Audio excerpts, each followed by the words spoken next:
So let's take a look at what we are going to be expecting for the day on our gold. So first thing first, to those that are yet to subscribe to the channel, be it you are new and you've not yet subscribed, guys, make sure you do want to click on the subscribe button, like and share, make your comments, and also make sure you follow the Telegram channel so that once we drop one or two updates, you will not miss out on any single update. You will find the link to the Telegram channel in the comment section. Now let's start with the trend on our gold. You can clearly see on our gold we are in a downtrend. You can clearly see that the trend on gold is on a downtrend. This is the movement which is trending to the downside. It is moving downward. So basically we have three main movements right in the market. One, market is trending to the upside. It is giving us a series of higher high and higher low. Two, market is trending to the downside, which is giving a series of lower low and lower high. Three, market is giving us a ranging market move, which is a sideways movement, right? So these are the three movements that market tends to give us, right? But when you take a look at this your gold, you can clearly see that gold is on a downtrend, which is on a bearish move.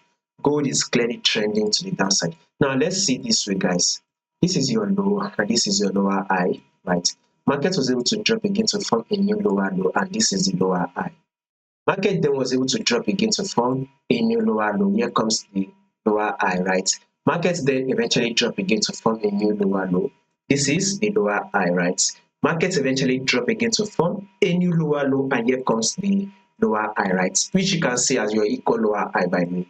This is seen as your equal lower high, which is now taken to be the resistance zone. So with that movement, we should expect market to reject from that resistance zone, which is currently doing that. It is currently rejected from the resistance zone, so we should expect it to continue that rejection till it is able to drop to form a new low, thereby taking out this previous low. So expect it to come to drop this to have this equal low right here. Expect it to drop to tap this equal low and possibly drop for that till it is able to form a new low. Above all, a bearish move is what we should be expecting on gold. More updates on this will be covered for you guys, so make sure you subscribe in order for them to miss out on the updates. Like and share, and also follow the Telegram. You will find the link to the Telegram in the comment section.